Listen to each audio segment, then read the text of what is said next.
بسم اللہ الرحمن الرحیم حامدا و مسلیا ان اللہ و ملائکتہ یصلون علی النبی یا ایھا الذین آمنوا صلوا علیہ وسلموا تسلیما. بآواز بلند پڑھیے الصلاۃ والسلام علیک یا سیدی یا رسول اللہ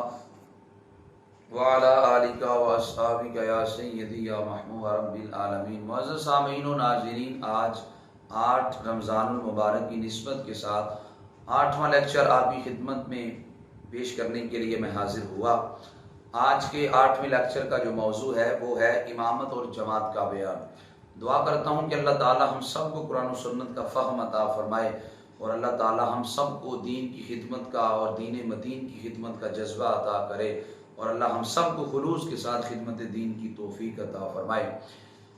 نبی کریم صلی اللہ علیہ وسلم کا ارشاد گرامی جناب ابو ہریرہ رضی اللہ تعالی عنہ سے مروی ہے.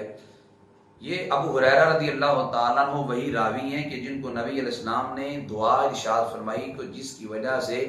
آپ کو حافظے کی قوت نصیب ہو گئی. تو جناب ابو ہریرہ کہتے ہیں جب نبی علیہ السلام نے 3 لپ بھر کے مجھے عطا کیے، فرماتے ہیں جب میں نے وہ اپنی چادر کا حصہ سینے سے لگایا تو مجھے تو بچپن کی باتیں بھی یاد آ گئیں. تو جناب ابو ہریرہ کثرت کے ساتھ آپ سے احادیث مروی اور حضرت عبداللہ بن عمر بن عاص دوسرے نبی علیہ السلام کے صحابی ہیں، وہ بھی مکثرین فی الحدیث میں ان کا شمار ہوتا ہے. بہت زیادہ ان سے احادیث مروی. اس کی وجہ یہ ہے کہ وہ حدیث کو لکھا کرتے تھے. اگر ہم بھی لکھنے کا عمل جاری کریں تو ہم بھی علوم کی بلندیوں کو طے کر سکتے ہیں. جناب ابو ہریرہ رضی اللہ تعالیٰ عنہ روایت کرتے ہیں نبی علیہ السلام نے ارشاد فرمایا الامام والمؤذن مثل اجورهم من صلی معهما. نبی علیہ السلام فرماتے ہیں جتنے لوگ مسجد میں آ کے نماز پڑھتے ہیں، حضور فرماتے ہیں ان تمام نمازیوں کا ثواب اللہ مؤذن کو بھی عطا فرماتا ہے اور امامت کرنے والے امام کو بھی عطا فرماتا ہے. کتنا سستا سودا کہ جتنے لوگ آ کر مسجد میں نماز پڑھیں گے مؤذن کو سب کا اجر ملے گا. یوں مصلی امامت پہ جو کھڑا ہے، جتنے لوگ آ کر مسجد میں نماز پڑھیں ان سب کا ثواب مصلی امامت پہ کھڑے ہونے والے امام کو بھی ملے گا. دوسرا نبی علیہ السلام کا فرمان صحیح بخاری شریف میں موجود ہے، وہ بھی حضرت ابو ہریرہ رضی اللہ تعالیٰ عنہ سے مروی ہے. جناب ابو ہریرہ رضی اللہ تعالیٰ عنہ ارشاد فرماتے ہیں کہ نبی کریم صلی اللہ علیہ وسلم نے ارشاد فرمایا اذا صلی احدکم للناس، کہ جب تم میں سے کوئی بندہ لوگوں کی امامت کرے، لوگوں کو نماز پڑھائے، فلیخفف، تو فرمایا وہ خفیف قرات کرے، لمبی نماز نہ پڑھائے. وجہ یہ ہے فإن فیہم الضعیف، حضور فرماتے ہیں تمہارے پیچھے کمزور بھی کھڑے ہیں، والسقیم، تمہارے پیچھے بیمار بھی کھڑے ہیں، والکبیر، تمہارے پیچھے بوڑھے بھی کھڑے ہیں. میرے نبی علیہ السلام فرمانے لگے اس لیے تم نے بہت زیادہ لمبی نماز نہیں پڑھانی،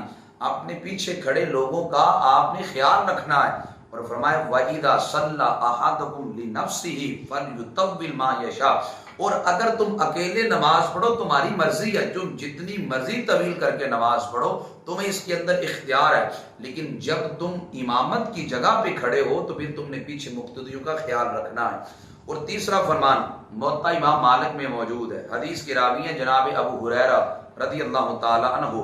حضرت ابو ہریرہ فرماتے ہیں کہ نبی علیہ الصلوۃ والسلام نے ارشاد فرمایا، حضور علیہ السلام کا ارشاد گرامی، اور جناب ابو ہریرہ رضی اللہ تعالیٰ عنہ اس کو روایت کرتے ہیں کہ فرمایا کہ جس وقت جب تم نماز پڑھاتے ہو تو پچھلوں کا تم نے خیال رکھنا ہے. اور یہاں پہ جناب ابو ہریرہ موطا امام مالک میں موجود ہے، ابو ہریرہ رضی اللہ تعالیٰ عنہ فرماتے ہیں کہ الذی یرفع راسہ ویخفضہ قبل الامام فانما ناصیتہ بید الشیطان. جناب ابو ہریرہ فرماتے ہیں وہ بندہ جو امام سے پہلے رکوع میں چلا جاتا ہے اور وہ جو امام سے پہلے سر اٹھا لیتا ہے، جناب ابو ہریرہ فرماتے ہیں اس بندے کی پیشانی شیطان کے ہاتھ میں ہے. یہ وہ بندہ خیال ہی نہیں کرتا، امام سے پہلے رکوع میں چلا جاتا ہے، امام سے پہلے سجدے میں چلا جاتا ہے، اور اسے نہ جانے کتنی کو جلدی ہے. اب امام سے پہلے سلام تو نہیں پھیر سکے گا، سلام تو امام کے بعد ہی اس نے پھیرنا ہے. تو کیا ضرورت ہے کہ امام سے پہلے رکوع جانے کی، امام سے پہلے سجدے جانے کی. تو جناب ابو ہریرہ فرماتے ہیں جو اتنی جلد بازی کا مظاہرہ کرتا ہے سمجھ لو اس کی پیشانی شیطان کے ہاتھ میں ہے. اور چوتھا نبی علیہ السلام کا فرمان ترمذی میں موجود ہے، نبی علیہ السلام فرماتے ہیں جو امام سے پہلے سر اٹھا لیتا ہے کیا وہ اس بات سے نہیں ڈرتا کہ اس کی شکل گدھے جیسی ہو جائے. اور ترمذی کے حاشیے میں موجود ہے، بہت زیادہ محدثین دمشق میں رہنے والے ایک بہت بڑے حدیث کے امام کے پاس حدیث حاصل کرنے کے لیے گئے، لیکن وہ جو حدیث کا امام تھا وہ پردے کے اندر اپنے طلباء کو حدیث پڑھاتا۔ ایک دن طلباء نے اصرار کیا، کہا حضور آپ نے ہمیں حدیث تو پڑھائی لیکن آپ ہمیشہ پڑھتے میں ہی رہے، تو کیوں نہ آج آپ ہمیں اپنی زیارت عطا فرمائیں کہ ہم آپ کو دیکھ لیں۔ اب جس وقت وہ محدث نے اپنے چہرے سے کپڑا ہٹایا اور درمیان سے جو کپڑا تھا جو پردہ تھا اس کو دور کیا تو طلباء نے دیکھا اس محدث کی جو شکل تھی وہ گدھے جیسی تھی۔ طلباء حیران ہو گئے، کہا حضور یہ کیا، آپ حدیث پڑھاتے ہیں اور شکل اس جیسی کیوں؟ فرمایا میں نے یہ حدیث پڑھی تھی کہ جو امام سے پہلے سر اٹھا لیتا ہے ڈرے کہ کہیں اس کی شکل گدھے جیسی نہ ہو جائے۔ فرماتے میں نے سستی کی تو میری شکل یوں اس جیسی ہو گئی، تو اس وجہ سے ہمیں بھی اس کے اندر احتیاط برتنی چاہیے۔ یوں چھٹا فرمان ابو داؤد میں حضرت ثوبان رضی اللہ تعالی عنہ سے مروی ہے۔ حضرت ثوبان رضی اللہ تعالی عنہ فرماتے ہیں نبی علیہ السلام کا ارشاد گرامی ہے ثلاث لا يحل لأحد ان يفعلهن، حضور فرماتے کسی بندے کے لیے تین کام حلال نہیں ہے۔ پہلا فرمایا لا يؤم قوما فيخص نفسه بالدعاء دونهم، نبی علیہ السلام فرماتے ہیں پہلا کام یہ اگر امام دعا کرتے وقت صرف دعا اپنے لیے مانگے، مقتدیوں کے لیے نمازیوں کے لیے دعا نہ مانگے، یعنی واحد کے صیغے استعمال کرے، اپنے لیے دعا کرے، سامنے بیٹھے لوگوں کو اپنی دعا میں شامل نہ کرے، میرے نبی علیہ السلام ارشاد فرماتے ہیں فَإِن فَعَلَ ذَلِكَ فَقَدْ خَانَهُمْ، اگر امام نے یوں دعا مانگی وہ امام نے خیانت کی، وہ امام خائن ہے کہ جو دعا کرتے ہوئے لوگوں کو اپنی دعا میں شامل نہیں کرتا، صرف اپنے ہی لیے دعا مانگتا ہے۔ اور دوسرا نبی علیہ السلام نے فرمایا وَلَا يَنْظُرُ فِي قَعْرِ بَيْتٍ قَبْلَ أَنْ يَسْتَأْذَنَ فَإِنْ فَعَلَ ذَلِكَ فَقَدْ خَانَهُمْ، نبی علیہ السلام فرماتے تم میں سے کوئی بندہ بھی کسی کے گھر کے اندر نہ جھانکے، اگر گھر میں جانا ہے تو اجازت لے، بغیر اجازت کسی کے گھر جھانکنے کی بھی ضرورت نہیں ہے۔ اور حضور فرماتے ہیں اگر کسی نے بغیر اجازت کسی کے گھر میں جھانکا اس نے بھی خیانت کی۔ اور تیسرا نبی علیہ السلام نے فرمایا وَلَا يُصَلِّ وَهُوَ حَقِنٌ حَتَّى يَتَخَفَّفَ، نبی علیہ السلام فرماتے تم میں سے کوئی بندہ پیشاب یا پخانہ روک کر نماز نہ پڑھائے، پہلے وہ فارغ ہو لے، فارغ ہونے کے بعد نماز پڑھائے، حضور نے اس سے منع کیا۔ اور فقہا فرماتے ہیں کہ وہ بندہ کہ جس کو پیشاب کی حاجت ہے یا پخانے کی شدید حاجت ہے اور وہ اس کے باوجود نماز پڑھ دیتا ہے اس کی نماز مکروہ تحریمی ہے، واجب الاعادہ ہے۔ تو اس حدیث پاک میں نبی علیہ السلام نے امت کے ائمہ کو تلقین فرمائی۔ نبی علیہ السلام نے فرمایا جب تم نے دعا کرنی ہے تو دعا میں جمع کسی کے استعمال کرنے ہیں۔ ہم نے معاشرے کے اندر دیکھا ہے علم کی قلت ہے، علم کی کمی ہے، لوگ جب دعا مانگتے ہیں تو دعا کے وقت واحد کے صیغے استعمال کرتے ہیں۔ جو امام دعا کے وقت واحد کے صیغے استعمال کرتا ہے حضور نے اس کو خائن قرار دیا کہ وہ خیانت کر رہا ہے۔ میں تین چار مثالیں آپ کی خدمت میں اس کی عرض کرتا ہوں۔ جب یہ دعا مانگی جاتی ہے رضیت باللہ ربا وبالاسلام دینا وبمحمد صلی اللہ علیہ وسلم نبیا، اب جب امام یہ دعا مانگے گا تو یوں نہیں مانگے گا۔ رضیت باللہ ربا کا مطلب یہ ہے کہ اے اللہ میں تیرے رب ہونے پہ راضی ہوں، نبی علیہ السلام کے رسول ہونے پہ راضی ہوں، یہ تو واحد کے لیے اپنے لیے وہ دعا کر رہا ہے۔ تو سامنے جتنے مقتدی ہاتھ اٹھا کے بیٹھے ہیں ان کے لیے دعا نہیں کرنی، اس لیے امام واحد کا نہیں جمع کا صیغہ استعمال کرے، رضیت باللہ ربا نہیں کہے گا بلکہ وہ یوں کہے گا رضینا باللہ ربا وبالاسلام دینا وبمحمد صلی اللہ علیہ وسلم نبیا ورسولا۔ اور یوں ہی دوسری دعا اللہم اعنی علی ذکرک وشکرک وحسن عبادتک، اب اعنی کا مطلب اے اللہ میری مدد کر اپنے ذکر پر اور شکر پر اور حسن عبادت پر۔ امام جب یہ دعا مانگے تو اعنی نہ کہے بلکہ اللہم اعنا علی ذکرک وشکرک وحسن عبادتک۔ اور یوں ہی جس وقت امام دعا مانگے یہ فاطر السماوات والارض انت ولی فی الدنیا والآخرہ توفنی مسلما والحقنی بالصالحین، یہ واحد کے صیغے ہیں سارے، لیکن امام جب دعا مانگے گا وہ ان کی جگہوں پہ جمع کے صیغے استعمال کرے، یعنی فاطر السماوات والارض انت ولینا فی الدنیا والآخرہ توفنا مسلما والحقنا بالصالحین، یوں جمع کے صیغے استعمال کرے۔ اگر جمع کے صیغے استعمال نہیں کرتا میرے حضور علیہ السلام نے اس کو خیانت کرنے والا قرار دیا۔ اور یوں ہی اگلی بات یہ کہ امامت کا مستحق کون ہے؟ امامت کا مستحق وہ ہے جو نماز کے مسائل کو جانتا ہے، اس لیے کہ نماز کے اندر اگر کوئی غلطی ہو جائے تو وہ اس کا ازالہ کر سکے، اگر سجدہ سہو کی ضرورت ہے سجدہ سہو کر سکے۔ اس لیے خالی قاری قرآن سے جو امام اگر دین جانتا ہے، عالم ہے، تو وہ زیادہ مستحق ہے۔ لیکن عالم بھی ایسا ہو کہ علم کے ساتھ ساتھ قرآن کی قرات بھی صحیح کرنا جانتا ہو، تجوید بھی اس کی ٹھیک ہو، تاکہ قرآن کی مسنون طریقے سے وہ قرات بھی کر سکے۔ عالم کے بعد جو قاری ہے وہ امامت کا مستحق ہے۔ اور اگر امام خدا نخواستہ فاسق مولن ہے، فاسق مولن ایسے شخص کو کہتے ہیں جو گناہ اعلانیہ کرے، غلطی ہو جاتی ہے، ہر بندے سے غلطیاں ہو جاتی ہیں، لیکن کم از کم اعلانیہ تو گناہ بندہ نہ کرے۔ لیکن اگر خدا نخواستہ امام اعلانیہ گناہ کرتا ہے، مثال شراب پیتا ہے، مثال زنا کرتا ہے، یا وہ سود خور ہے یا چغل خور ہے، تو فقہا فرماتے ہیں اس وقت اگر اس کو مصلی پہ کھڑا کیا جائے تو اس کی امامت مکروہ تحریمی ہے، یعنی اس کے پیچھے نماز اگر پڑھی تو دوبارہ پڑھنی پڑے گی۔ اور اسی طرح جو امام اشارے سے نماز پڑھاتا ہے، ظاہر ہے جو کرسی پہ بیٹھ کر نماز پڑھائے گا وہ اشارے سے نماز پڑھائے گا۔ اگر کوئی اشارے سے نماز پڑھاتا ہے تو اس کے پیچھے ایسے مقتدی جو رکوع سجود کر سکتے ان کی نماز نہیں ہوگی۔ ہاں اگر امام بیٹھ کر نماز پڑھاتا ہے لیکن رکوع سجدہ کرتا ہے تو اس کے پیچھے رکوع سجدہ کرنے والے اور کھڑے ہو کر نماز پڑھنے والوں کی نماز ہو جائے گی، جبکہ امام بیٹھ کر رکوع سجدہ کرتا ہو تو ان کے پیچھے جو کھڑے ہو کر نماز پڑھ رہے ہیں ان کی نماز ہو جائے گی۔ ایک بہت زیادہ مسئلہ پوچھا جاتا ہے کہ کیا اندھا امامت کروا سکتا ہے کہ نہیں، نبینے کی امامت کا شرعی حکم کیا ہے؟ تو اعلیٰ حضرت عظیم البرکت مجدد دین و ملت الشاہ امام احمد رضا فاضل بریلوی رحمۃ اللہ تعالی علیہ، آپ نے فرمایا ہے کہ اندھے کی اگر جو نبینا ہے اس کے علاوہ ایسا شخص موجود ہو جو صحیح العقیدہ ہو، نمبر 2 صحیح القرات ہو، نمبر 3 غیر فاسق مولن ہو، اگر وہ موجود ہے تو اس کی موجودگی میں اگر نبینا امامت کرواتا ہے تو اس کی امامت مکروہ تنزیہی ہے۔ مکروہ تنزیہی کا مطلب ہے نہ کروائے تو بہتر ہے، کروا لے تو ہو جائے گی، لیکن اگر نبینا عالم بھی ہو تو پھر اس نبینے کی امامت صرف جائز ہی نہیں بلکہ افضل ہے جبکہ وہ عالم ہے۔ اور اسی طرح لوگ ایک اور بڑی کثرت کے ساتھ سوال کرتے ہیں کہ تو اگر امام توتلا ہے، اس کی زبان اٹکتی ہے، تو توتلے کی امامت کا شرعی حکم کیا ہے؟ تو خاتم المحققین امام ابن عابدین شامی علیہ رحمہ آپ نے رد المختار کے اندر لکھا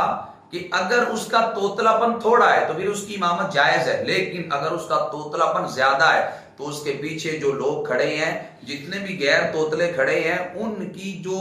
امامت ایسا بندہ نہیں کر سکتا کہ جس کی زبان توتلی ہے، ایسے لوگوں کا وہ امام نہیں بن سکتا۔ اور اسی طرح لوگ یہ پوچھتے ہیں کہ اگر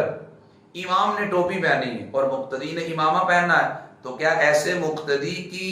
نماز اس امام کے پیچھے ہو جائے گی جو امام ٹوپی پہن کے نماز پڑھا رہا ہے؟ جی ہاں، اگر امام نے ٹوپی پہنی ہے اور مقتدی نے امامہ پہننا ہے تو پھر بھی اس امام کے پیچھے نماز جائز ہے۔ ہاں اولا یہ ہے، بہتر یہ ہے کہ امام بھی جو ہے وہ امامہ سر پہ پہن کر امامت کرے، بغیر امامے کی کوشش کرے کہ وہ نماز نہ پڑھائے، زیادہ ثواب کے لیے وہ کوشش کرے۔ اب امامہ میں سمجھتا ہوں اس دور کی میرے دادا مرشد حضرت پیر سیف الرحمن مبارک صاحب رحمۃ اللہ تعالی علیہ، آپ کی بہت بڑی کرامت ہے کہ آپ نے اس دور کے اندر ہزاروں نہیں لاکھوں لوگوں کے سروں پر یہ تاج امامت کو سجا دیا، امامے کو سجا دیا کہ وہ کالجز میں جاتے ہیں، یونیورسٹیز میں جاتے ہیں، اسی امامے کے ساتھ جاتے ہیں، انہیں شرم نہیں آتی، وہ آر محسوس نہیں کرتے کہ ہم اس امامے کے ساتھ کسی یونیورسٹی میں جا کے بیٹھیں، کسی کالج میں جا کے بیٹھیں، وہ آر اور شرم محسوس نہیں کرتے۔ یہ اس وقت پیر سیف الرحمن مبارک صاحب رحمت اللہ تعالی علیہ کی زندہ کرامت ہے کہ لاکھوں نہیں بلکہ لاکھوں سے بھی بہت زیادہ لوگ ایسے ہیں کہ جو اس وقت سروں پہ امامے پہنتے ہوئے ہمیں معاشرے میں چلتے ہوئے نظر آتے ہیں۔ اس لیے امام کے لیے یہی حکم ہے، کوشش کرنی چاہیے کہ وہ امامہ پہن کے نماز پڑھائے، لیکن نہ بھی امامہ پہننا ہو، ٹوپی پہنی ہو تو پھر بھی امامہ جس مقتدی نے پہننا ہے اس کی جو نماز ہے اس امام کے پیچھے ٹھیک ہے۔ اور یوں ہی لوگ سوال کرتے ہیں کہ جو عارج ہے یعنی لنگڑے امام کی امامت کا حکم کیا ہے؟ تو یاد رکھیں میرے امام احمد رضا فاضل بریلوی رحمۃ اللہ تعالی علیہ، آپ فرماتے ہیں جو امام اعرج ہے یعنی لنگڑا ہے اس کی امامت بلا کراہت جائز ہے، وہ بالکل مصلی امامت پہ کھڑا ہو سکتا ہے، اور اگر وہ عالم بھی ہو تو پھر اس کے ہوتے ہوئے کسی فاسق کو آگے کرنا یہ بالکل روا نہیں، بالکل جائز نہیں۔ اس وجہ سے جس وقت ایسا امام موجود ہے اگرچہ وہ لنگڑا ہے لیکن رسول اللہ صلی اللہ علیہ وسلم کے دین کا عالم ہے، پھر اسے ہی مصلی امامت پہ کھڑا کیا جائے گا۔ اور یہاں ایک اور بات بھی ہے، ہمارے ہاں اکثر لوگ مصلی پہ کھڑے ہو جاتے ہیں، داڑھی کا اہتمام کوئی نہیں کرتے، داڑھی یا تو بالکل مڑا دیتے ہیں یا حد شرع سے ان کی داڑھی چھوٹی ہوتی ہے، ان کی امامت کا کیا حکم ہے؟ تو یہاں پہ ہمارے علماء نے کہا کہ ایک مٹھی کے برابر داڑھی رکھنا یہ واجب ہے۔ شیخ عبدالحق محدث دہلوی رحمۃ اللہ تعالی علیہ، شیخ محقق فرماتے ہیں کہ گزاشتن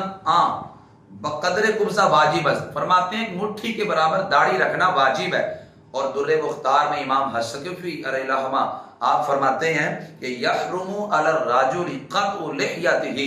کہ آدمی پر اپنی داڑھی کو کٹوانا حرام ہے، اس وجہ سے جو امام اپنی داڑھی کو کٹواتا ہے وہ امامت کا اہل نہیں ہے۔ اگر اس کے پیچھے نماز پڑھی تو نماز واجب الاعادہ ہے، نماز دوبارہ پڑھنی پڑے گی۔ اور یوں ہی ایسا شخص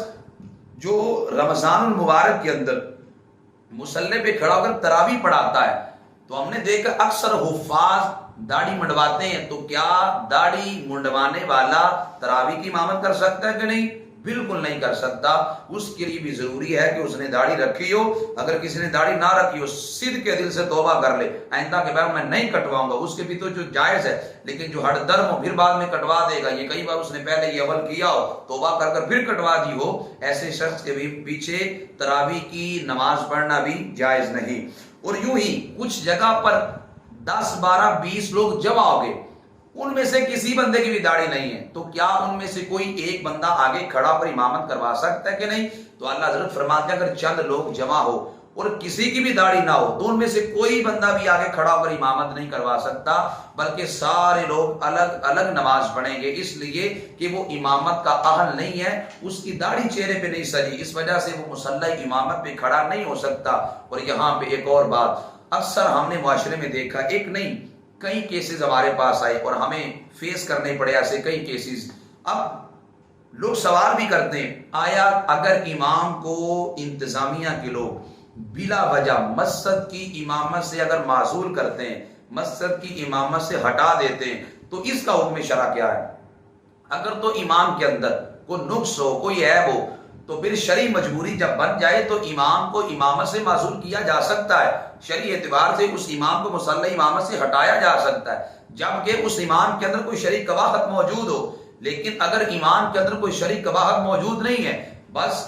ہمیں یہ چیز اگر کھا جائے کہ یہ امام ہماری ہاں میں ہاں نہیں ملاتا، یہ امام ہماری بات نہیں سنتا، یہ امام ویسے نہیں کرتا جیسے ہم کہتے ہیں، جو موضوع ہم دیتے ہیں اس موضوع پہ بات نہیں کرتا، یہ تقریر کے اندر ہماری ٹی سی نہیں کرتا، یہ تقریر کے اندر ہمیں پروٹوکول نہیں دیتا، اگر یہ وجہ ہے، اس وجہ سے اس امامت سے عداوت کی وجہ سے اسے منصب امامت سے کوئی اگر ہٹاتا ہے، یاد رکھے یہ حرام ہے۔ اور پھر حرام کس انداز میں ہے؟ میرے حضور کا فرمان بھی سنیے گا، میرے رسول کریم صلی اللہ علیہ وسلم نے ارشاد فرمایا، من آذا مسلما فقد آذانی، کہ جس نے کسی مسلمان کو تکلیف دی، میرے آقا فرماتے اس نے مجھے تکلیف دی، اور فرمایا فمن آذانی فقد آذى اللہ، وہ جس نے مجھے تکلیف دی، حضور فرماتے گویا اس نے میرے رب کو تکلیف دی۔ اور وہ بندہ جو بلا وجہ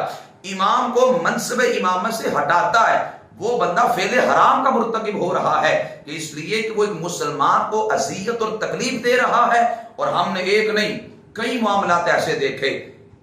چند سال پہلے لوگ ہمارے پاس آئے، انہوں نے کہا کہ فلاں جگہ پر ایک امام کو منصب امامت سے ہٹایا گیا، جرم یہ ہے کہ لوگ کہتے ہیں کہ اس نے عدت کے اندر ایک عورت کا نکاح پڑھا دیا۔ جب ہم وہاں موقع پہ پہنچے، ہمیں بتایا گیا کہ اس امام نے غلط فہمی کی بنیاد پہ عدت کے اندر ایک عورت کا نکاح پڑھا دیا، جبکہ وہ امام یہ کہتا ہے کہ میں توبہ کرنے کے لیے بھی تیار ہوں، میں علی اعلان بھی توبہ کرنے کے لیے تیار ہوں۔ مجھے بتایا گیا عدت عورت کی پوری ہو چکی ہے، حقیقت میں نہیں ہوئی تھی، میں نے نکاح پڑھا دیا ہے۔ اب اس صورت کے اندر تو غلط فہمی کی بنیاد پہ نکاح پڑھایا گیا ہے، لیکن انتظامیہ میں سے ایک بندہ کہ جس کی پہلے سے اس امام سے عداوت تھی اس نے سٹینڈ لے لیا، اس نے کہا میں نے اس کو نکال کر چھوڑنا ہے. لیکن بعد میں جب ہمیں پتا چلا کہ جس امام کو نکالا گیا وہ 60 سال کے سفید ریش تھے کہ ان کو منصب امامہ سے ہٹایا گیا، 35-40 سال اس مسجد کے اندر وہ بیٹھ کر بچوں کو رسول اللہ صلی اللہ علیہ وسلم کا دین پڑھاتے تھے، اور مجھے دل میرا خون کے آنسو رونے لگا. مجھے پتا چلا کہ وہ ساری زندگی جو وہاں امامت کرتے رہے، ایک پیسہ بھی تنخواہ کا نہیں لیتے رہے، اللہ کی رضا کے لیے امامت کرتے رہے. اللہ اکبر. صرف ہم اپنی ذاتیات کی وجہ سے مصلی پہ کھڑے ہونے والے لوگوں کو بھی اب نہیں چھوڑیں گے، اپنی ذاتیات کا بدلہ ان سے بھی لیں گے، صرف ذاتیات کی وجہ سے. یہ چند دن پہلے ہمارا ایک دوست ہے، ملتان کا رہائشی ہے، وہ یہاں قریب ایک مسجد میں امامت کرواتا تھا. تو مجھے کہنے لگا کہ مجھے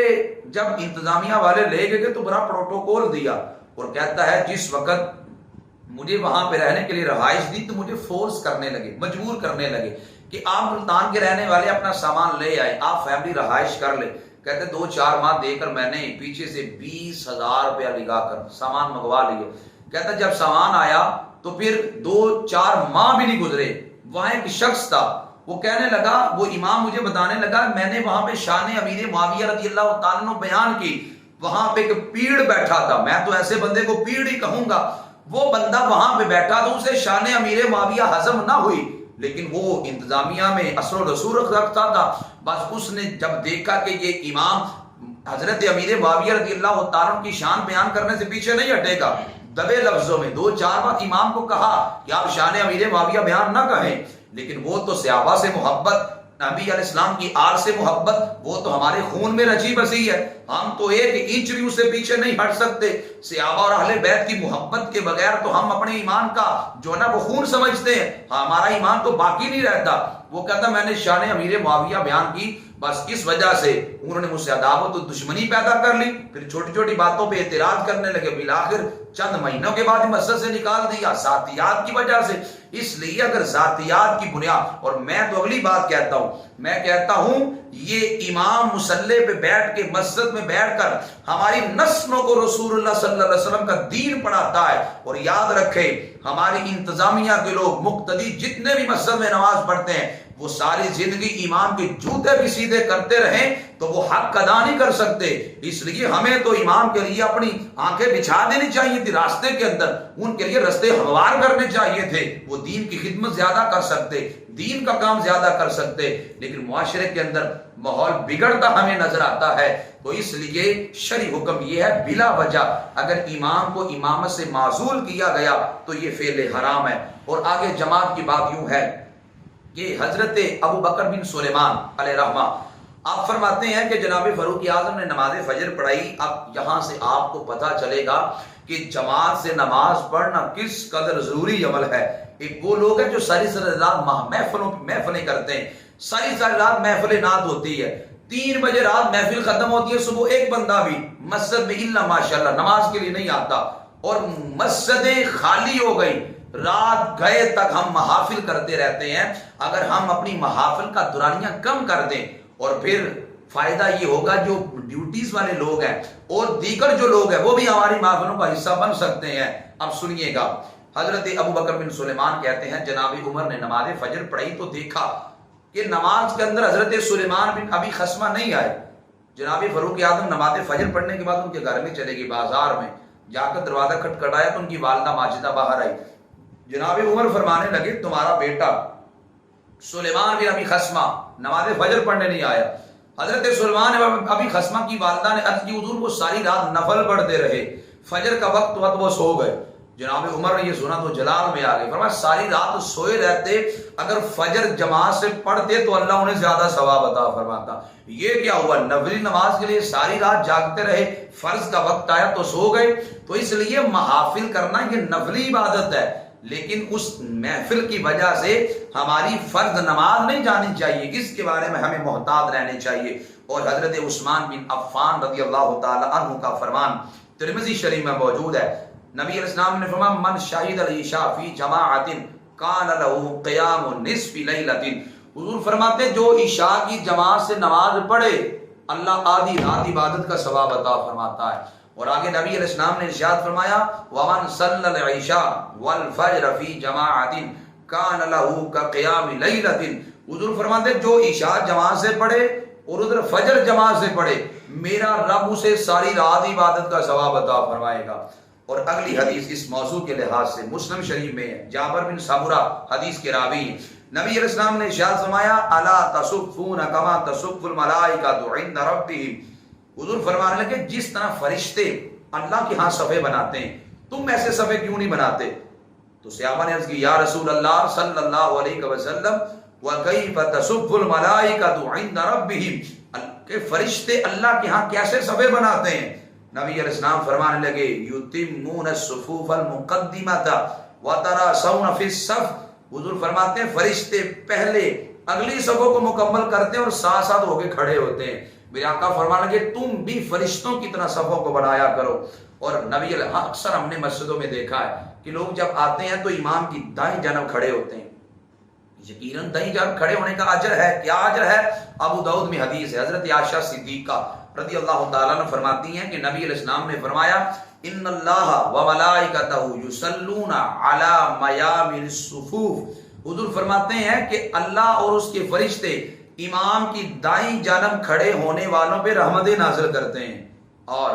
پھر یہاں سے یہ بات ذہن میں آتی ہے ہمیں بھی امام کی دائیں جانب بھی کھڑا ہونا چاہیے، لیکن اگلی بات کہ بائیں جانب پھر کون کھڑا ہوگا؟ سنیے گا، روح میں ٹھنڈ پڑ جائے گی یہ حدیث پاک سن کر۔ یہ حدیث پاک طبرانی کے اندر، امام طبرانی میں معجم الکبیر کے اندر اس کو نقل کیا، حضرت عبداللہ بن عباس رضی اللہ تعالی عنہما اس حدیث کی راوی، نبی علیہ السلام نے فرمایا من امر جانب المسجد الایسر لقلت اہلہ فلہ اجران، حضور فرماتے ہیں من امر جانب المسجد الایسر لقلت اہلہ فلہ اجران، کہ جس نے امام کے بائیں جانب کھڑا ہوا، امام کی بائیں جانب کو آباد کیا، میرے نبی علیہ السلام فرماتے ہیں اس لیے کہ وہاں لوگ تھوڑے تھے اور وہ وہاں جا کے کھڑا ہو گیا، میرے آقا فرماتے ہیں اللہ ایسے بندے کو دوہرا ثواب عطا فرمائے گا۔ اللہ وہ لوگ جو دوڑ دوڑ کر دائیں طرف امام کے کھڑے ہوتے ہیں، اگر بائیں طرف لوگ کم ہیں تو بائیں طرف کھڑے ہوں گے تو دوہرا ثواب ملے گا، مت سمجھے کہ دائیں جانب کھڑے ہونے پہ ہی صرف اجر ملے گا، اگر لوگ بائیں جانب کم ہیں تو وہاں دوہرا ثواب ہے، سب کو تم نے مکمل کرنا ہے۔ اور یوں ہی ابو داؤد کی حدیث حضرت عائشہ صدیقہ سے مروی ہے، روح کانپ جاتی ہے یہ حدیث پاک سن کر، نبی علیہ السلام نے فرمایا لا یزال قوم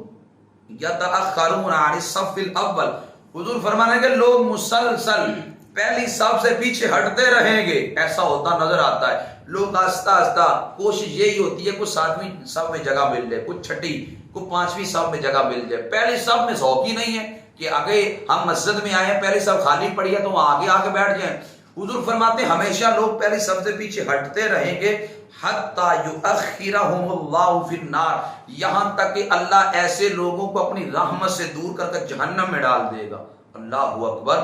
وہ لوگ جو پہلی صف میں کھڑے ہونے سے شاید شرماتے ہیں یا ڈرتے ہیں اور پیچھے پیچھے کھڑے ہوتے ہیں، انہیں اس حدیث سے عبرت حاصل کرنی چاہیے، اس لیے کہ ہمیں پہلی صف کا اجر لینا چاہیے، ہم گمان بھی نہیں کر سکتے کہ پہلی صف میں کھڑا ہونے کا اللہ کتنا اجر عطا فرماتا ہے۔ اور جماعت کے ساتھ نماز پڑھنا واجب ہے، عاقل ہو بندہ، بالغ ہو، حر یعنی آزاد ہو،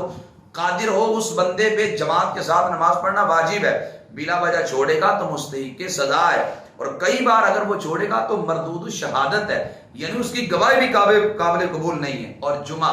اور عیدین میں جماعت شرط ہے، یعنی یہ جماعت کے بغیر ادا نہیں ہوتے، اور تراویح کے اندر جو جماعت ہے وہ سنت مؤکدہ علی الکفایہ ہے، یعنی چند لوگوں نے جماعت سے تراویح پڑھ لی، باقی لوگ گھر میں بھی تراویح پڑھ لیں تو بری الذمہ ہیں، وہ گناہگار نہیں ہیں۔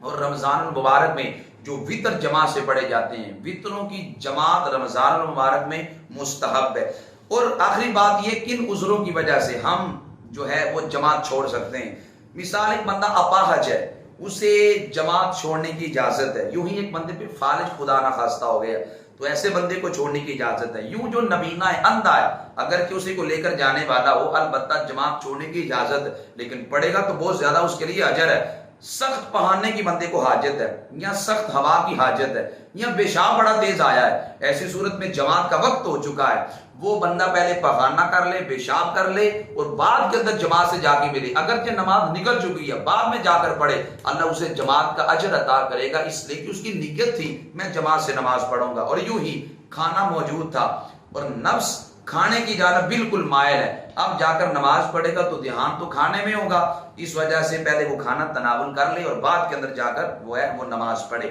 تو اس لیے جماعت کے ساتھ نماز پڑھنا یہ اشد ضروری ہے۔ ایک لوگ مسئلہ پوچھتے ہیں کیا جماعت کھڑی ہو تو دوڑ کر جماعت میں شامل ہو سکتے ہیں؟ اس کے بارے میں یہ ہے، اگر تو رکعت نکل رہی ہو، رکعت کو حاصل کرنے کے لیے جماعت کی طرف دوڑنا جائز نہیں ہے، اس لیے کہ نبی علیہ السلام نے فرمایا جب تم نماز کے لیے آؤ تو سکون سے آؤ، اطمینان سے آؤ، دوڑنا منع ہے۔ ہاں اگر جماعت ہی نکل رہی ہو تو دوڑ کر جماعت کو حاصل کرنے کے لیے بندہ شامل ہو سکتا ہے، یعنی رکعت چھوٹ رہی ہو تو رکعت کو پانے کے لیے نہیں دوڑ سکتا، ہاں جماعت بالکل نکل رہی ہو تو جماعت کو پانے کے لیے وہ دوڑ کے بھی شامل ہو سکتا ہے۔ اس لیے جماعت کے ساتھ نماز پڑھنے کا رواج پیدا کریں اور پہلے سب میں کھڑے ہونے کا رواج پیدا کریں، اپنے علماء کی قدر کریں، ائمہ کی قدر کریں، ان کے رستوں میں کانٹے نہ بچھائیں بلکہ ان کے رستے میں پھول بچھائیں اور ان کی خدمت کریں۔ یہ نبی علیہ السلام کے دین کے وارث ہے، جب ہم ان کی خدمت کریں گے رب بھی راضی ہوگا، رب کا رسول بھی راضی ہوگا۔ دعا کرتا ہوں اللہ مجھے اور آپ کو توفیق عمل عطا فرمائے۔ وما علیہ الا البلاغ المبین۔